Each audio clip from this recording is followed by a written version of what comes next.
Hello friends, welcome back to our channel. Maha TET 2026 की तैयारी अब जोर शोर से शुरू हो चुकी है। आज हम कवर करेंगे child development and pedagogy (CDP) के वो 15 मोस्ट इंपॉर्टेंट क्वेश्चंस जो आपके एग्जाम्स के लिए मस्ट नो है। फ्रेंड्स, लर्निंग कोई शॉर्टकट नहीं है, ये एक ग्रेजुअल जर्नी है। आज हम सिर्फ क्वेश्चंस सॉल्व नहीं करेंगे, बल्कि उनके पीछे का लॉजिक और साइकोलॉजी भी समझेंगे। Learning is not just memorization, it is the modification of behavior. इस वीडियो में हम इन टॉपिक्स पर फोकस करेंगे। अधिगम, लर्निंग की असली विशेषताएं, डॉक्टर ब्लूम्स मास्टरी, लर्निंग के प्रिंसिपल्स, डिसलेक्सिया जैसे लर्निंग, डिसेबिलिटीज के मिथ्स और रियलिटी, और पावलोव, स्किनर, कोल की फेमस थ्योरीज का रिवीजन। इस वीडियो को लाइक जरूरी करें और चैनल को सब्सक्राइब करके बेल आइकन दबा दे ताकि आप कोई भी अपडेट मिस ना करें। लेकिन सेशन शुरू करने से पहले अगर आपने अभी तक हमारा Telegram channel Maddy study centre team join नहीं किया है तो तुरंत कर लें ताकि आपको सारे नोट्स और इंपॉर्टेंट अपडेट्स मिल सके। साथ ही हमें इंस्टाग्राम और ब्लॉगर पर फॉलो करना ना भूले। चलिए शुरू करते हैं हमारा पहला सवाल। Question number 1। It is necessary to use principles while teaching in order to make our teaching effective. Which of the following is not a correct principle? Options. 1. Student should be the center point of teaching. 2. Objectives should be predetermined in effective teaching. 3. Use of proper teaching aids should be done while teaching. 4. It is not necessary to link teaching units with life and life experiences. Correct answer. It is not necessary to link teaching units with life and life experiences. Explanation. Pedagogy and teaching principles. Effective teaching के लिए कुछ जरूरी principles होते हैं जो image में समझाए गए हैं। 1. Student-centered teaching. The learner is at the heart of the process. इसका मतलब है कि पूरी पढ़ाई बच्चे की जरूरतों, needs, interests और abilities के आसपास होनी चाहिए। इस प्रिंसिपल में टीचर सिर्फ एक गाइड होता है और मैं फोकस बच्चे पर होता है। 2. Predetermined objectives. Goal oriented learning path.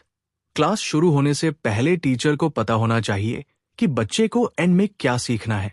Learning outcomes. बिना किसी गोल या ऑब्जेक्टिव के टीचिंग इफेक्टिव नहीं होती। रास्ता पहले से तय होना चाहिए। 3. Effective use of teaching aids. Engaging multiple senses for better attention. जब हम मैप्स, ग्लोब्स या विजुअल्स यूज करते हैं तो बच्चे देखते और सुनते दोनों हैं, जिसे उन्हें ज्यादा देर तक याद रहता है। सिर्फ लेक्चर डीन से बेहतर है कि टूल्स का उसे किया जाए ताकि लर्निंग इंटरेस्टिंग बने। 4. Connection to real life. Authentic learning connects concepts to daily lifes. Education तभी काम की है जब बच्चा क्लासरूम की बातों को अपनी लाइफ और सराउंडिंग से जोड़ सके, जैसे शॉपिंग में मैथ यूज करना। अगर पढ़ाई रियल वर्ल्ड एक्सपीरियंसेस से नहीं जुड़ी है तो वो ऑथेंटिक लर्निंग नहीं कहलाएगी। Incorrect principle concept. इमेज के बॉटम राइट में डी पर एक बड़ा एक्स मार्क है। इसका मतलब है कि अगर कोई टीचिंग मेथड बच्चे के लाइफ एक्सपीरियंसेस और रियल वर्ल्ड कॉन्सेप्ट से नहीं जुड़ता तो वो एक इनकरेक्ट प्रिंसिपल है। इफेक्टिव टीचिंग वही है जो किताबी ज्ञान, बुकिश नॉलेज को बाहर की दुनिया से जोड़े। Next question. Question number 2. Which of the following model of teaching has the objective of developing the students by searching characteristics and hidden traits of students and thereby helping to create a creative association with social environment and total environment? Options. 1. Personal development model. 2. Information processing model. 3. Information processing model. 4. Social interaction mode. Correct answer. Personal Development Model. Explanation. Key teaching models and their objectives. ये image अलग अलग teaching models के बारे में बताती है। इनमें से सबसे इंपॉर्टेंट पर्सनल डेवलपमेंट मॉडल है। पर्सनल डेवलपमेंट मॉडल, इसका मेन फोकस होल स्टूडेंट पर होता है।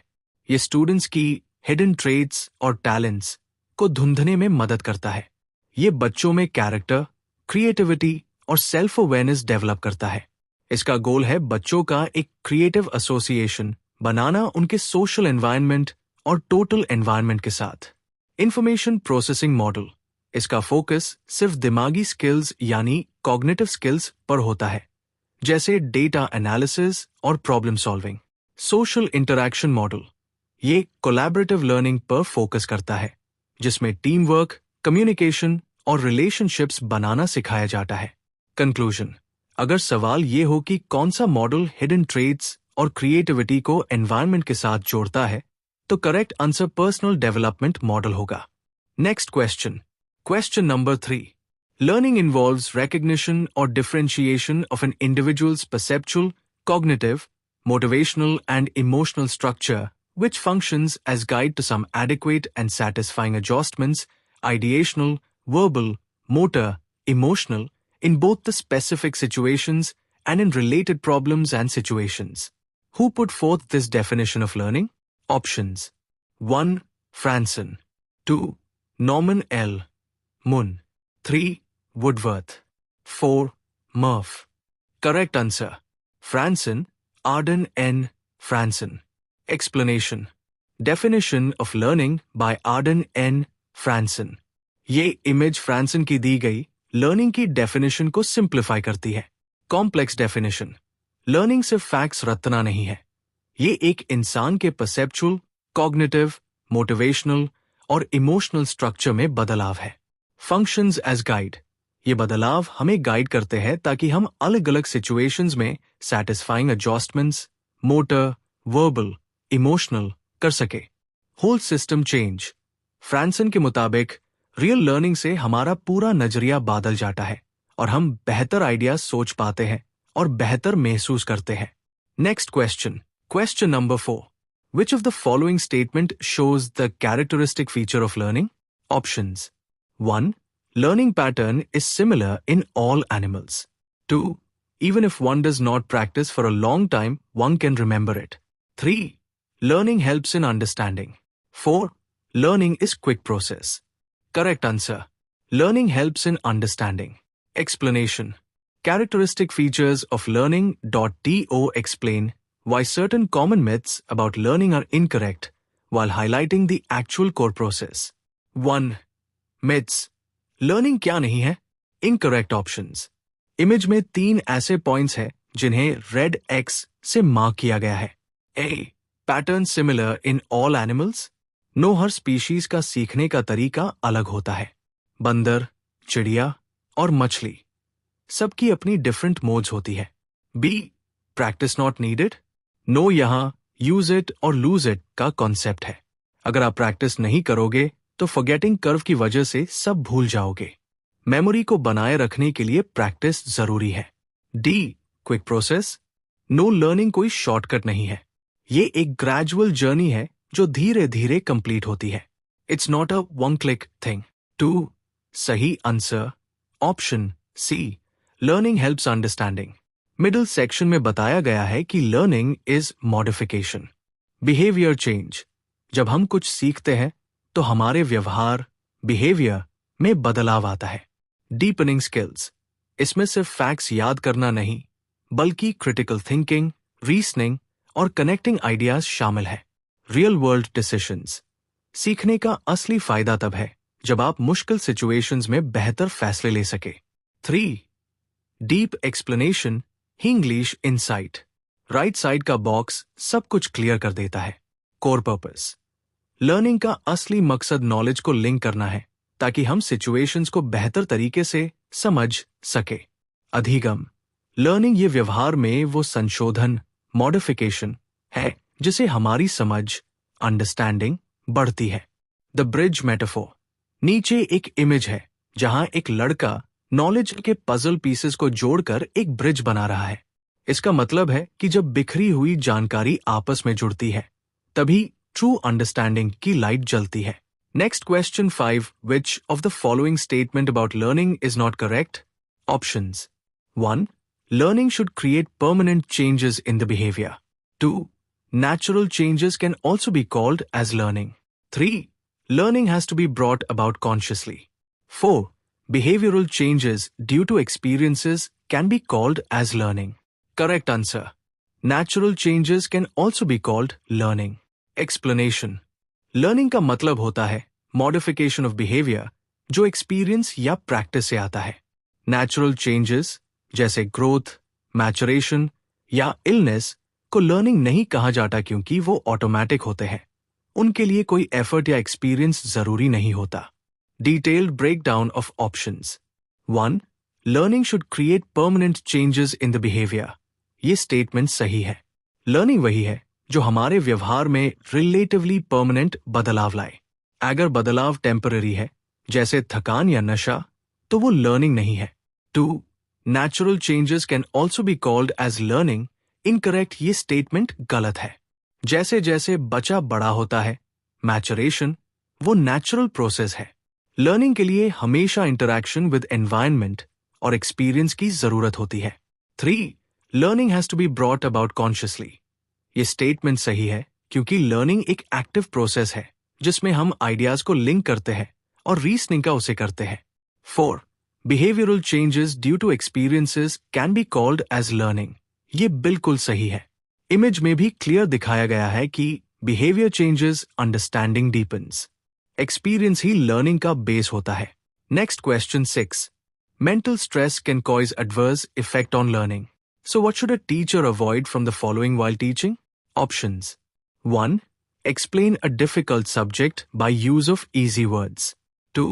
Example the students to accept failure. 3. Understand the problems of students. 4. Behave curtly with students. Correct answer. Behave curtly with students. Explanation. सीखने की प्रक्रिया, learning process पर mental stress का बुरा असर पड़ता है। टीचर को क्या करना चाहिए और क्या नहीं, इसका डिटेल्ड एक्सप्लेनेशन नीचे दिया गया है। टीचर को क्या अवॉइड करना चाहिए? The negative, behave Curtly with students. Teacher को बच्चों के साथ रूखा या रूड बिहेवियर नहीं करना चाहिए। क्लाइमेट ऑफ फियर, डर कट बिहेवियर से क्लासरूम में डर का माहौल बनता है। मेंटल स्ट्रेस, मानसिक तनाव, जब बच्चा गुस्से या डर का सामना करता है तो उसका मेंटल स्ट्रेस बढ़ जाता है। ब्लॉक्स लर्निंग, स्ट्रेस की वजह से दिमाग लॉक हो जाता है और लर्निंग ब्लॉक हो जाती है, जिसे बच्चा ट्रू अंडरस्टैंडिंग तक नहीं पहुंच पाता। टीचर को क्या करना चाहिए? द पॉजिटिव्स, इफेक्टिव लर्निंग के लिए टीचर को ये स्टेप्स लेने चाहिए। एक्सप्लेन सिंपली, मुश्किल सब्जेक्ट्स को आसान शब्दों, इजी वर्ड्स में समझना चाहिए। सपोर्ट थ्रू फेलियर, बच्चों को सिखाना चाहिए कि फेलियर सीखने का एक हिस्सा है और उन्हें ट्राई अगेन के लिए मोटिवेट करना चाहिए। बी एम्पैथेटिक, स्टूडेंट की पर्सनल और एकेडमिक प्रॉब्लम्स को समझना जरूरी है। लर्निंग का असली मतलब, कॉन्टेक्स्ट फ्रॉम इमेज 1। हमें याद रखना चाहिए कि लर्निंग सिर्फ फैक्ट्स याद करना नहीं है। Learning is modification. ये हमारे व्यवहार, बिहेवियर में वो बदलाव है जिसे समझ गहरी होती है। कनेक्टिंग आइडियाज, इसमें आइडियाज को लिंक करना और क्रिटिकल थिंकिंग शामिल है। ग्रेजुअल जर्नी, ये एक धीमी प्रक्रिया है, इसलिए टीचर का सपोर्टिव होना बहुत जरूरी है। कंक्लूजन, एक टीचर का पॉजिटिव बिहेवियर हाई स्टूडेंट के लिए नॉलेज ब्रिज तैयार करता है। अगर टीचर कर्टली बिहेव करेगा तो वो ब्रिज टूट जाएगा। Next question 7. Which of the following statements about mastery learning by Dr. Bloom is not correct? Options. 1. Mastery learning is related to criterion reference evaluation. 2. Objectives decided are within learning reach. 3. Time required for learner to achieve objectives is considered. 4. When learner reaches desired level learning has occurred. Correct answer. Time required for learner to achieve objectives is considered. Explanation. Mastery learning का सबसे बड़ा rule ये है कि time variable, flexible होता है, fixed नहीं। जब हम टाइम रिक्वायर्ड इज कंसिडर्ड, जिसका मतलब है टाइम की लिमिट लगाना, कहते हैं तो वो मास्टरी लर्निंग के खिलाफ है, क्योंकि मास्टरी लर्निंग का फोकस लर्निंग आउटकम्स पार होता है, स्केड्यूल्स पार नहीं। Detailed analysis of mastery principles, यहां इमेज के बेसिस पर ऑप्शंस का ब्रेकडाउन है। 1. Related to criterion referenced evaluation, ये स्टेटमेंट सही है। मास्टरी लर्निंग में सक्सेस का मतलब है फिक्स्ड स्टैंडर्ड्स को मीट करना, ना कि दूसरे स्टूडेंट से कंपेयर करना। IC कॉम्पिटेंस, नॉट कंपैरिजन कहा जाता है। 2. Objectives are within reach, ये स्टेटमेंट भी सही है। इसमें attainable objectives unit A, B, C, set किए जाते हैं जो प्री डिसाइडेड और क्लियर होते हैं। 3. Time required is considered. Incorrect. Image में साफ लिखा है कि fix time limit is not equal to mastery. Mastery learning में टाइम फ्लेक्सिबल होता है ताकि हर बच्चा अपनी पेस पर सीख सके। टाइम बेस्ड टेस्ट्स को इसमें गलत, एरर माना गया है। 4. Learning occurs at desired level. ये स्टेटमेंट सही है जब स्टूडेंट रिक्वायर्ड कॉम्पिटेंस या मास्टरी लेवल तक पहुंच जाता है तभी लर्निंग को सक्सेसफुल माना जाता है। आपको ये ध्यान रखना चाहिए कि डॉक्टर ब्लूम के अनुसार अगर बच्चे को सही एनवायरनमेंट और फ्लेक्सिबल टाइम दिया जाए तो लगभग हर बच्चा मास्टरी हासिल कर सकता है। Next question 8. Some reflex actions of an infant and their probable functions are given below. Which of the following alternative shows the correct match? Column A, reflex action. I, startle reflex. 2, swimming reflex. 3, rooting reflex. 4, stepping reflex. Column B, function. A, eating food. B, self-dependence. C, avoiding danger. D, defense. Options. 1, I, C2, D3, B4, A.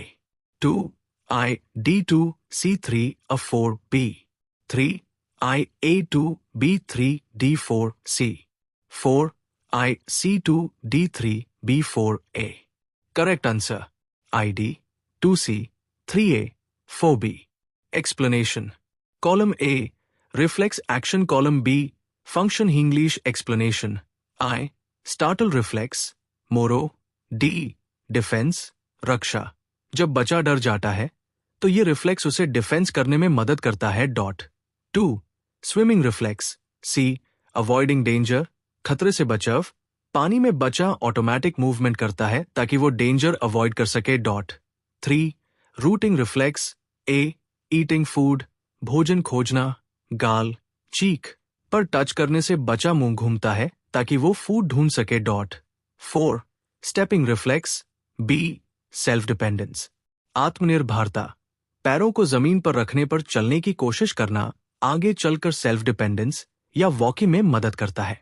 Reflexes की detailed summary as per image. Startle reflex. Moro reflex इसका primary function defence है। Image में दिखाया गया है कि ये बच्चे को सुरक्षा प्रदान करता है। स्विमिंग रिफ्लेक्स, इसका फंक्शन अवॉइडिंग डेंजर है।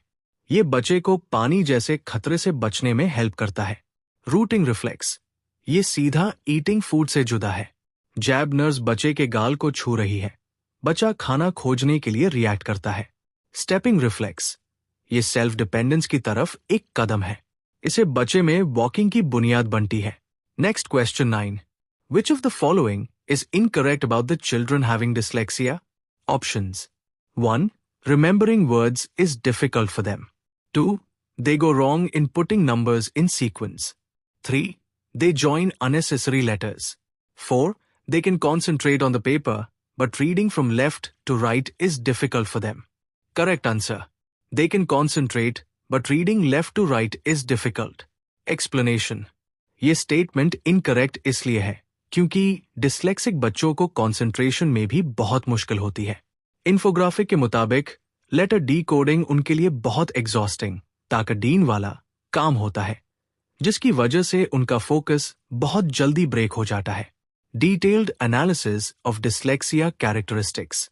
इमेज के बेसिस पर बाकी ऑप्शंस सही क्यों है? डिस्लेक्सिया के features. 1. Remembering words is difficult for them. ये बिल्कुल सही है। स्पेलिंग याद करना और वर्ड्स को रिकॉल करना उनके लिए एक बड़ी स्ट्रगल होती है। 2.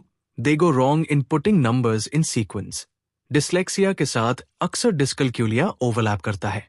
इस वजह से बच्चे नंबर्स को मिसरीड करते हैं या सीक्वेंस में गलती करते हैं, जैसे 1, 2, 6, 4, 3. They join unnecessary letters. Writing के वक्त बच्चे अक्सर ओमिशन, छोड़ देना या एडिशन, फालतू लेटर्स जोड़ना की गलती करते हैं, जैसे इमेज में दिखाया गया है। रीडिंग को रीडिंग लिखना। 4. Myth about concentration. The incorrect statement 4 कहती है कि वो कॉन्सेंट्रेट कर सकते हैं, पर रियलिटी यह है कि concentration is a huge struggle. उनके लिए कॉन्सेंट्रेशन एकाग्रचित्ता बनाए रखना बहुत मुश्किल होता है। Next question 10. If the secretion from pituitary glands increases then? Options. 1. Intelligence of a person increases. 2. Unsteadiness of a person increases. 3. There is extra growth of physical structure. 4. Sex urges of a person increases. Correct answer. Extra growth of physical structure. Explanation. जब pituitary gland से hormones का secretion, विशेषकर growth hormone, had से ज्यादा बढ़ जाता है तो शरीर में एबनॉर्मल ग्रोथ होती है। डिटेल्ड एनालिसिस इमेज के बेसिस पर। इमेज हमें समझती है कि पिट्यूटरी ग्लैंड के हाई सिक्रीशन का असली असर कहाँ होता है। 1. अफेक्टेड स्ट्रक्चर्स, सही प्रभाव। जाइगैंटिज्म इन चिल्ड्रन, अगर बच्चों में ग्रोथ हार्मोन जीएच बढ़ जाए तो उनकी हाइट एक्सट्रीम हो जाती है, जाइगैंटिज्म। एक्रोमिकली इन अडल्ट्स, बड़ों में जीएच बढ़ने से फेस, हैंड्स और फीट की बोन्स बहुत बड़ी और एनलार्ज हो जाती है, एक्रोमिकली। क्रूशल पॉइंट, जीएच का मैं काम एबनॉर्मल बोन और टिश्यू ग्रोथ को स्टिम्युलेट करना है, जिससे फिजिकल स्ट्रक्चर एक्स्ट्रा बढ़ जाता है। 2. इनकरेक्ट ऑप्शंस, गलत क्यों है? इंटेलिजेंस, बुद्धिमानी जीएच का सीधा संबंध इंटेलिजेंस बढ़ाने से नहीं है। अनस्टेडनेस, अस्थिरता, ये सेकेंडरी इशू हो सकता है पर प्राइमरी इफेक्ट नहीं है। सेक्स अर्जेस, जीएच का फोकस फिजिकल ग्रोथ पार होता है, सेक्स अर्जेस बढ़ाने पर नहीं। समरी, पिट्यूटरी ग्लैंड की हाइपर सिक्रीशन सीधा हमारी बोन्स और टिश्यूज की एबनॉर्मल ग्रोथ से जुड़ी होती है, जिसे फिजिकल स्ट्रक्चर में एक्स्ट्रा बदलाव आते हैं। Next question 11. Personality is an extraordinary organization of stable characteristics which determine how an individual is different from other individuals, as well as how other people below with the individual. This definition of personality was put forth by which of the following psychologist? Options. 1. Norman L. Munn. 2. J.W. Allport. 3. G.A. Kimball. 4. J.B. Watson. Correct answer. J.W. Allport. Explanation. Detailed analysis of the psychologist. According to the provided infographic, J.W. Allport is the pioneer behind this concept. Core concept, he championed the definition of personality as an extraordinary organization of characteristics. Differentiation, his theory focuses on dynamic organization and uniqueness, which explains how individuals are different from one another. Trait psychology, he is known as the pioneer of trait psychology, matching the themes of differentiation mentioned in your query, while the other options are incorrect. The analysis in the image clarifies why the other psychologists do not match this specific definition. Norman L. Munn, his work is primarily associated with developmental psychology, focusing on growth and comparative behavior from toddlerhood through the teen years. G.A. Kimball, he is associated with learning theory, specifically conditioning and learning processes rather than the internal organization of personality. J.B. Watson, as a behaviorist, he focused solely on observable behavior, stimulus and response, rather than the internal, stable characteristics that organize personality. Next question 12. Which psychologist is not included in associative theories of learning? Options. 1. Watson. 2. Guthrie. 3. Hull. 4. Ausubel. Correct answer. Ausubel. Explanation. David Ausubel associative learning theorist नहीं है, वो एक cognitive learning theorist है. Cognitive perspective. Ausubel का focus meaningful learning और subsumption theory पर है. Concept linking, वो मानते हैं कि असली learning tab होती है जब हम नई जानकारी, न्यू इन्फो को अपनी पुरानी नॉलेज नेटवर्क से जोड़ते हैं, ना कि सिर्फ सिंपल एसआर बॉन्ड्स बनते हैं. मेंटल नेटवर्क्स, उनका काम कॉग्निटिव स्ट्रक्चर और मेंटल नेटवर्क्स बनाने पर केंद्रित, सेंटर्ड है. Associative learning theorists, S R links. बाकी तीनों साइकोलॉजिस्ट्स एसोसिएटिव थ्योरीज का हिस्सा है क्योंकि वो स्टिम्युलस एस और रिस्पॉन्स आर के बीच के कनेक्शन पर फोकस करते हैं. जेबी वॉटसन, ये एसआर एसोसिएशन और बिहेवियरिज्म के लिए जाने जाते हैं. जो रिफ्लेक्सिव कनेक्शंस पर फोकस करता है। एडविन गथरी, इनका सिद्धांत लर्निंग बाय कॉन्टिग्यूटी है, जिसमें एस और आर का साइमल्टेनियस होना जरूरी है। क्लार्क हल, इन्होंने एसआर रीइंफोर्समेंट के लिए मैथमेटिकल फॉर्मूलाज दिए हैं, जैसे उनका drive reduction model. Next question 13. Which of the following alternative shows the correct pairs of theory and its pioneer? A. I. Pavlov. 2. Thorndike. 3. Kohler. 4. Skinner. B. A. Theory of learning by insight. B. Theory of instrumental conditioning. C. Theory of connectionism. D. Theory of classical conditioning. Options. 1. I. A2. B3, D4, C. 2. I, D2, C3, A4, B. 3. I, B2, D3, C4, A. 4. I, C2, A3, B4, D. Correct answer, ID. 2C, 3A, 4B. Explanation. Here is the detailed breakdown of the psychologists and their respective theories as explained in the image. I. Pavlov. D. Classical conditioning. Ivan Pavlov developed this theory, often called S-type conditioning, which focuses on learning through association, sahacharya. 2. Thorndike. C. Connectionism. Edward Thorndike is the pioneer of connectionism, which centers on the SR bond, trial and error, and the laws of learning. 3. Kohler. A. Insight learning. Wolfgang Kohler, a Gestalt psychologist, developed the theory of learning by insight, which involves a sudden solution, the aha moment. 4. Skinner. B. Instrumental conditioning. B.F. Skinner is the pioneer of instrumental or operant conditioning, also known as R-type conditioning, which focuses on reinforcement, punishment, and the consequences of behavior. Next question 14. Which of the following is an example of thinking process at conceptual level? Options. 1. Thinking about the tone, notes, tune, rhythm and content of the song being heard on radio. 2. Thinking about the flavors and taste of coffee while drinking it. 3. Thinking about the essay given as a subject while writing it. 4. Thinking about the nature's beauty while observing sunset. Correct answer. Thinking about essay topic while writing. Explanation. Conceptual thinking का मतलब होता है abstract, generalized ideas और principles के साथ deal करना। essay writing इसका एक perfect example है, क्योंकि इसमें आपको reflective planning करनी पड़ती है, different concepts को structure में लाना होता है, और logic या evidence को interlink करना होता है, which are अधिक conceptual networks. Detailed analysis of options. Image हमें कंसेप्चुअल और नॉन कंसेप्चुअल थिंकिंग के बीच का अंतर, डिफरेंस समझती है। कंसेप्चुअल थिंकिंग सही क्यों है? ऐसे टॉपिक प्लानिंग, इसमें आप जनरलाइज्ड आइडियाज को लिंक करते हैं, लॉजिक अप्लाई करते हैं और एक एब्स्ट्रैक्ट नेटवर्क बनते हैं। थ्योरी जनरलाइजेशन, जब हम जनरलाइज्ड थ्योरीज और यूनिवर्सल प्रिंसिपल्स के साथ डील करते हैं तो वो कंसेप्चुअल लेवल होता है। Non conceptual thinking, incorrect options. Image के मुताबिक फाइनाइट एक्सपीरियंसेस और सेंसरी परसेप्शन को कंसेप्चुअल थिंकिंग नहीं माना जाता। 1.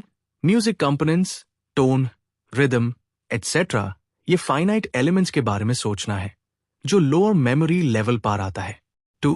Sensory experience, taste of coffee ये सिर्फ एक सेंसरी परसेप्शन है, जो फाइनाइट कंपोनेंट्स तक महदूद, लिमिटेड है। 4.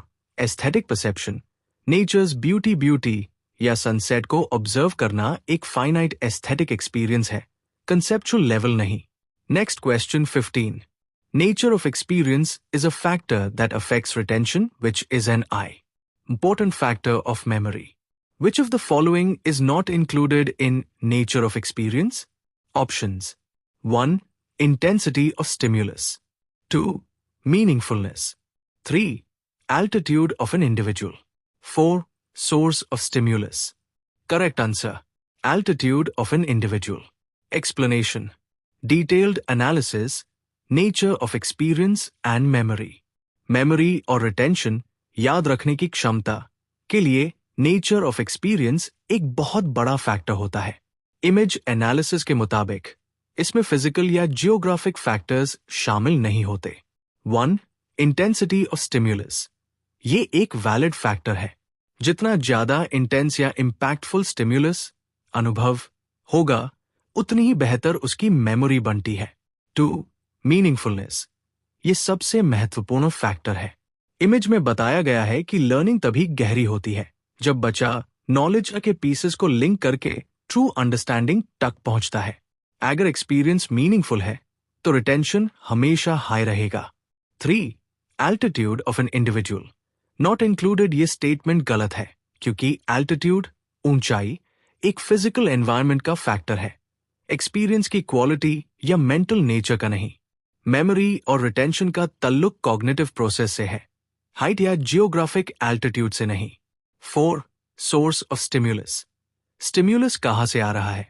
एक्सपीरियंस का सोर्स ये रिटेंशन को अफेक्ट करता है, क्योंकि different sources different modes of learning को ट्रिगर करते हैं। दोस्तों, उम्मीद है आज की इस वीडियो से आपको कुछ नया सीखने को मिला होगा। अगर आपको ये इन्फॉर्मेशन हेल्पफुल लगी तो वीडियो को लाइक जरूर करें और अपने दोस्तों के साथ शेयर करें, ताकि हम सब मिलकर ग्रो कर सके। ऐसे ही और एजुकेशनल कंटेंट के लिए हमारे चैनल को सब्सक्राइब करना ना भूले।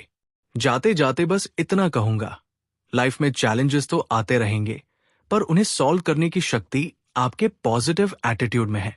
ऑलवेज थिंक पॉजिटिव, क्योंकि एक सही सोच ही आपको सही रास्ते पर ले जाती है। मिलते हैं अगले वीडियो में, तब तक के लिए सो गुड बाय फ्रेंड्स।